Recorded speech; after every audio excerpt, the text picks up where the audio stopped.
Hello everyone, welcome to Wangshan emotion. I hope आप सब अच्छे होंगे। अच्छे नहीं हो तो हो जाओ यार। चलिए तो फिर आज के पार्ट को स्टार्ट करते हैं, पर उससे पहले मैं बता दूं कि मैंने एक नया चैनल स्टार्ट किया है जिस पर मैं शांगवांग और जानी एफ शेयर करूंगी। कभी कभी उस पर वांगशन भी आएगा, तो आप जाकर उस चैनल को विजिट कर सकते हो, लिंक डिस्क्रिप्शन में है। चलिए आज के पार्ट को स्टार्ट करते हैं। हमने लास्ट पार्ट में देखा था कि लानक्रेन वांगजी और सिचन से बोल रहा था कि चीफ को सब कुछ पता है पहले से ही कि मिंगजो और तुमसे हमने वैन रूहान को क्यों टारगेट नहीं किया, क्यों उसे ऐसे ही जाने दिया, वेंचिंग की वजह से ना। एंड ये सुनकर के जो सिचन और वांगजी हैं वो शॉक में थे कि लानक्रेन को ये सब पता है एंड चीफ को भी पता है। क्या क्या जियांगचिंग और विंग ठीक है कि चीफ ने ही तो उन्हें। नहीं नहीं, वांगजी ने कहा, फिर विंग का क्या अंकल? तो अब लानकुरन ने बोला, ओह अंकल, तो तुम्हें याद आ गया मैं तुम्हारा अंकल हूँ। वांग जी को बहुत ज़्यादा इरिटेटेड फील हुआ। उसने कहा, मुझे बताइए विंग का क्या? तो लानकुरन ने कहा, उसका हमें नहीं पता, हमने किसी के साथ कुछ नहीं किया है, न ही चीफ ने। वो तो बस तुम लोगों पर नज़र रखे हुए थे और कुछ भी नहीं। उन्होंने तुम्हारे और तुम्हारे ओमेगा के साथ कुछ भी नहीं किया। एंड वो तो बस तुम्हारे काम से बहुत खुश हैं, इसलिए तुम लोगों से मिलना चाहते हैं। तुम्हें पता है ना, कुल 5 टीम ही उनसे मिल सकती हैं एंड तुम्हारी टीम को इस बार सिलेक्ट किया गया है। देन सिचन ने अचानक पूछा, अंकल अगर 5 टीम मिलती हैं तो वो टीम कौन सी है जिसको हटाया गया है? तो अब लानकुरन ने कहा, गुड क्वेश्चन। चाइना की एक टीम है जिसे हटा दिया गया है। उसका काम इतना अच्छा नहीं था। उनके कंपैरिजन में तुम लोगों की टीम ज़्यादा अच्छे से काम कर सकती है, इसलिए उनकी टीम को हटा दिया गया है और तुम्हें चीफ ने सिलेक्ट किया है अपने काम के लिए। एंड डोंट वरी, जैसा चीफ के बारे में बोला जाता है वो ओमेगास को पसंद नहीं करते या उनसे नफरत करते हैं, उन्हें मार देते हैं, तो ऐसा कुछ नहीं है। ये बस अफवाहें हैं जो कि पुलिस वालों ने और अदर लोगों ने फैलाई हुई हैं। ऐसा कुछ रियलिटी में नहीं है। वो इक्वली सबको ट्रीट करते हैं। एंड तुम्हें यह जानकर हैरानी होगी कि जो 5 टीम उनसे मिलने वाली हैं, एक तो तुम्हारी टीम है, 2 टीम ऐसी हैं जिनमें सारे ओमेगास हैं। अब बेचारा जो लानसिचन वांगची है वो और भी ज़्यादा शॉक हो गया। उन्होंने कहा, ओमेगास की टीम? लानकुरन ने कहा, ओमेगास की टीम है। अब ज़्यादा शॉक मत हो और रेडी होकर के जल्दी आओ, हमें निकलना भी है। सिचन ने कहा, क्या हम यहाँ चीफ से नहीं मिलेंगे? लानकुरन ने कहा, इस जगह पर तुम्हें लगता है चीफ इतने ज़्यादा रिस्क लेंगे? बिल्कुल नहीं, कोई और जगह है जहाँ पर तुम लोगों को आँख पर पट्टी बांध कर ले जाया जाएगा। वांगजी बहुत ज़्यादा परेशान था विंग के लिए कि मिल ही नहीं रहा है वो बेचारा। एंड अभी तो ये भी पता चल गया कि चीफ ने कुछ नहीं किया उसके साथ, तो फिर किसने किया है? यांग यांग ने। वांगजी उसे छोड़ेगा नहीं, मैं उसे जिंदा गाड़ दूंगा ज़मीन में, वांगजी अपने मन में सोच रहा था। एंड फिलहाल तो उन्हें रेडी होना पड़ेगा, चीफ से मिलने जो जाना है तो वो रेडी हो ही गए। ऐसा नहीं है कि वांगजी एक्साइटेड नहीं है चीफ से मिलने के लिए। एक टाइम था, कुछ टाइम पहले वो छोड़ना चाहता था ये सब कुछ, पर अब वो चीफ से मिलना चाहता है, उनसे बात करना चाहता है, क्योंकि चीफ ओमेगा से हेट नहीं करते एंड उनके पास तो खुद ऐसी टीम है जिसमें ओमेगास ही ओमेगास हैं। वांगजी इस चीज़ की रिस्पेक्ट करता है। वो दोनों भाई रेडी हुए एंड उनके दोस्त भी। वो पांचों कार में बैठे और जाने लगे। तभी मिंगजो ने कहा, मास्टर मुझे थोड़ा काम है, मैं बस 5 मिनट में आ जाऊंगा। पर लानकुरन ने उसकी बात नहीं मानी, उसने कार को नहीं रोक पाया। देन मिंगजो ने कहा, देखिए मैं आपके साथ यहाँ तक आया हूँ, मुझे तो किडनैप करके भी नहीं लाना पड़ा, मेरी वाइफ तो प्रेग्नेंट भी है, फिर भी मैं आ गया। इतना तो भरोसा कर ही सकते हैं ना मास्टर। अब मास्टर लानकुरन मान गया। उसने कार को रुकवाया एंड मिंगजो को नीचे उतार दिया एंड उसने साफ साफ कहा, तुम वहाँ पहुँचने चाहिए, तुम्हें पता है ना तुम्हें कहाँ जाना है, वहाँ से तुम्हें गार्ड ले आएंगे वापस यहाँ, ठीक है? मिंगजो ने नोट किया एंड वांगजी, लानसिचन एंड बाकी सब लोग लानकुरन के साथ में निकल गए अपनी मंजिल की तरफ। वो बहुत जल्द पहुँच भी गए अपनी मंजिल पर, अपनी डेस्टिनी पर। उस जगह से एक जंगल स्टार्ट हो रहा था एंड वहाँ पे बहुत सारे गार्ड्स थे जो कि पेड़ों में ऐसे छिपे हुए थे जैसे कि वो किसी को दिख ही ना। लेकिन जब उन्होंने लानकुरन की कार को देखा एंड लानकुरन को उतरते हुए देखा तो काफ़ी सारे लोग पेड़ों से बाहर आए एंड वो ऐसे छुपे थे कि वहाँ पर कोई भी नहीं हो। एक पल को तो लानकुरन के साथ में जो आए हुए लोग थे वो डर गए। लानकुरन तो नहीं डरा, उसे इस चीज़ की आदत है, लेकिन बाकी लोग डर ही गए कि ये लोग कहाँ थे, उन्होंने तो नोटिस भी नहीं किया। देन बाकी सब ने उन 5 लोगों के फेस को कवर किया, मतलब उनकी आंखों पे ब्लैक कलर का पट्टी बांध दिया एंड उन्हें कहीं ले जाने लगे। लानकुरन की आंखों पे पट्टी नहीं बांधा गया था, वो लोग एक जगह पर पहुँचे। वहाँ जाकर के उनका पट्टी खोला गया। उस जंगल के अंदर कार नहीं जा सकता था, सब लोग चल कर आए थे। उन्हें चलते चलते 2 घंटे हो गए थे। 2 घंटे उन्होंने कार में सफ़र किया और अभी 2 घंटे पैदल। वो लोग बहुत ज़्यादा थक गए थे। लानकुरैन भी ये समझ रहा था, तो उसने कहा, तुम लोग जाकर आराम कर सकते हो, तुम लोगों का रूम ये गार्ड्स तुम्हें दिखा देंगे। गार्ड्स ने उन सबकी पट्टी खोल दी थी एंड वो सब लोग इस महल जैसे मैंशन को देख रहे थे। ये मैंशन कितना ज़्यादा बड़ा है, इसमें हज़ारों कमरे हैं। इसका लिविंग एरिया इतना बड़ा है कि यहाँ पर लाखों लोग आ सकते हैं।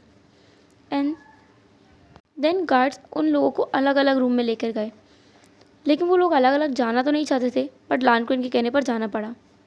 उन लोगों ने थोड़ा रेस्ट किया क्योंकि चीफ उनको शाम को मिलेंगे। अब शाम का टाइम भी आ गया। वो सब लोग नीचे आ गए थे एंड अभी हॉल में उतना शांति नहीं था जितना वो आए थे तब था। बहुत सारे जो सर्वेंट्स थे वो बहुत ज़्यादा परेशान थे। वो लोग इधर उधर डोल रहे थे एंड हर एक चीज़ को सही से अरेंज कर रहे थे। एंड एक सर्वेंट जो उन पर निगरानी रख रहा था वो बोल रहा था, देखो कोई गड़बड़ नहीं होनी चाहिए। चीफ का तुम्हें पता है ना, वो कितने ज़्यादा एग्रेसिव है। अगर उन्हें एक बार गुस्सा आ गया तो हम सबकी जान चली जाएगी, नौकरी नहीं जान जाएगी। तुम्हें आ रहा है समझ में? वो बस चिल्लाए जा रहा था एंड वो खुद भी काम कर रहा था। वांग जी ने, लान सिचन ने, नी हुसैन ने एंड जो शाओ शिनचैन है, उन्होंने ऐसा माहौल कभी नहीं देखा। वो लोग भी स्ट्रिक्ट हैं, एग्रेसिव हैं, बट इतना डोमिनेंट इतना तो नहीं है कि अगर एक चीज़ भी सही से रखी ना हो तो किसी का जान ले ले। वो लोग देख पा रहे थे कि सर्वेंट कितने डरे हुए हैं। एक माचिस का तीली भी कहीं पड़ा हुआ नहीं है, एक रेत का कड़ भी नहीं पड़ा। इतनी सफाई है यहाँ, पूरा पार्टी वाला माहौल है। ड्रिंक्स हैं, vegetable food, non vegetarian food, हर तरह का फूड अरेंज करके रखा है।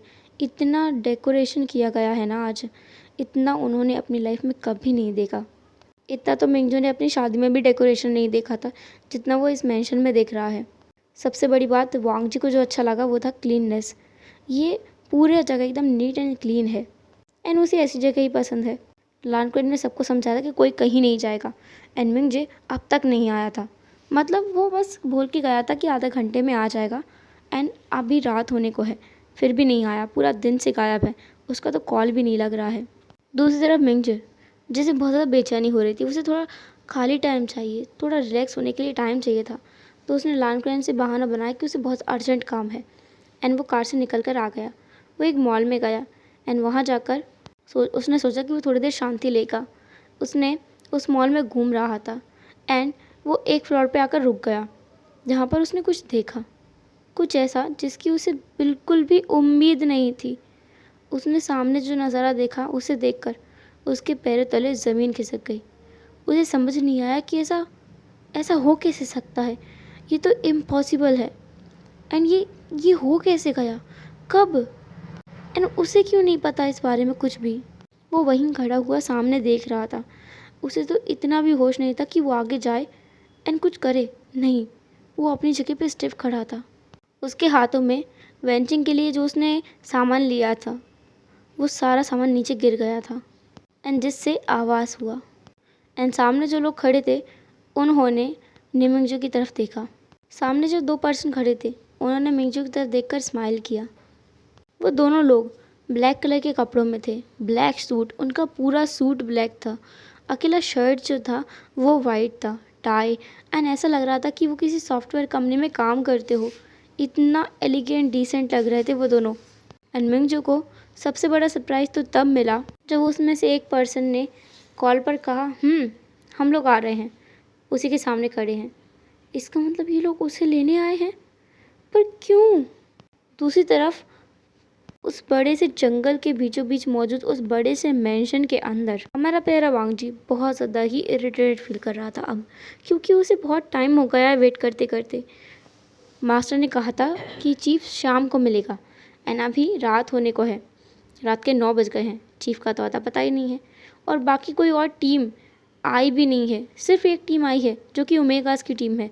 एंड वांग जी बहुत सख्त फ्रस्ट्रेटेड फील कर रहा है। उन्हें इतनी जल्दी लाने की ज़रूरत क्या थी, बट उसका फ्रस्ट्रेशन बढ़ता इससे पहले ही अदर टीम्स भी आने लगे। पहले एक टीम आया, फिर दूसरा, फिर तीसरा, एंड अभी 5 टीम मौजूद थे। एक टीम तो उनका ही है ना। उनकी टीम में कुछ लोग मिसिंग है। एक जो उनके साथ आया था मिंगजे, वो मिसिंग है, कहीं दिख नहीं रहा है। तो सिचन ने कहा, देखो वांग जी, वो तो आया नहीं और हमें कुछ करना होगा उसके लिए। तुम्हें पता है ना अंकल के बारे में, अंकल बहुत गुस्सा करेंगे अगर उन्हें पता चला कि मिंजो अभी भी नहीं आया है। वांग जी ने कहा, हाँ ब्रदर, हमें कुछ तो करना होगा। देन सिचन ने कहा, हम करेंगे, पर अभी मैं आता हूँ। वांग जी ने कहा, कहाँ जा रहे हैं आप? सिचन ने कहा, वांग जी समझो जरूर। वांग जी ने कहा, क्या समझूँ मैं, कहाँ जा रहे हो आप? सिचन ने कहा, तुम भी ना समझते नहीं हो, मुझे मुझे वॉशरूम जाना है। वांग जी अब थोड़ा एम्बैरसिंग फील कर रहा था। उसने क्यों ही पूछा, उसने कुछ भी नहीं कहा एंड सिचन वहाँ से निकल गया बाथरूम की तरफ।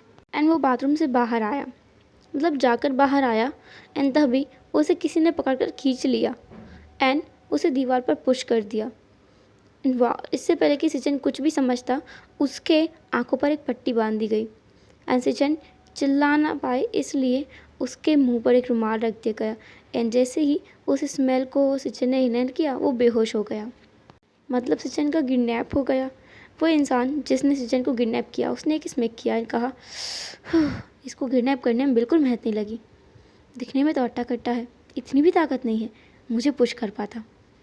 खैर छोड़ो, इसे लेकर चलता हूँ, आखिर मैं भी तो थोड़ा फ़न करूँ, मुझे भी तो थोड़ा मज़ा आना चाहिए, मेरे पास भी तो खेलने के लिए कोई हो।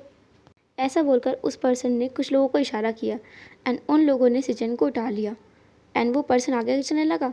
बाकी सब लोग उसके पीछे पीछे आने लगे। वो पर्सन जिसने सिचन को किडनैप किया है, वो एक रूम में आकर के रुक गया। वो रूम बहुत ही बड़ा था। उस रूम में आने के बाद उसने कहा कि इसे बेड पर लिटा दो। सर्वेंट्स ने वही किया। बाकी जो उसके साथ लोग आए थे सर्वेंट्स, उन्होंने यही किया एंड जो सिचन थे उनको लिटा दिया एंड वो गार्ड्स वहाँ से निकल गए। अब वो पर्सन बेड के पास आकर के बैठ गया। उसने कहा खुद से ही, मैं आज इसे तो सबक सिखा के रहूँगा। कुछ ज़्यादा ही शौक़ है इसे अपनी पावर दिखाने का। आज पता चलेगा कि असली पावर होती क्या है। कुछ ज़्यादा ही ज़ुबान चलती है इसकी। आज क्या मैं इसकी ज़ुबान काट दूँ? Nice idea. ऐसा बोलकर वो खुद की ही पीठ दबदबाने लगा। दूसरी तरफ वांगची, उसे बहुत ज़्यादा टेंशन हो रही थी अपने भाई के लिए। कितना टाइम हो गया, वो तो आया ही नहीं। एंड लान क्वेन भी बहुत ज़्यादा परेशान हो गया था इन लोगों से। उसने कहा, वांगची तुम्हारा भाई कहाँ है? वांगची ने कहा, अंकल मुझे पता नहीं है। लान क्वेन को और भी ज़्यादा गुस्सा आया, तुम्हें नहीं पता तो किसे पता होगा? वांगची ने कहा, भाई मुझसे बोल के गए थे कि वो बाथरूम जा रहे हैं एंड मैं वहाँ 4 बार घूम कर आया हूँ, पर भाई वहाँ नहीं है, मुझे नहीं पता वो कहाँ गए। एंड अब लान क्वेन को और भी ज़्यादा गुस्सा आ गया। उसने कहा, मिंजे कहाँ है? अब वांगची बिल्कुल चुप हो गया। मिंजू के बारे में तो उसे इतना भी नहीं पता कि वो कहीं है या कहीं गायब है, कुछ भी नहीं पता। वांगची ने कहा, क्या मैं ब्रदर को ढूंढूं? लान क्वेन ने कहा, और कोई ऑप्शन है? ढूंढो उसे। एंड अब बाकी सब लोग जो उनका टीम था, सब ही सिचन को ढूंढने लगे। और कोई टीम नहीं ढूंढ रहा था, जस्ट इनका ही टीम ढूंढ रहा था।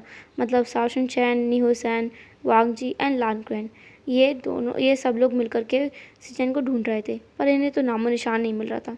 मैंशन इतना बड़ा है कि उसमें पूरी तरह से तो आज तक लान क्वेन भी नहीं गया।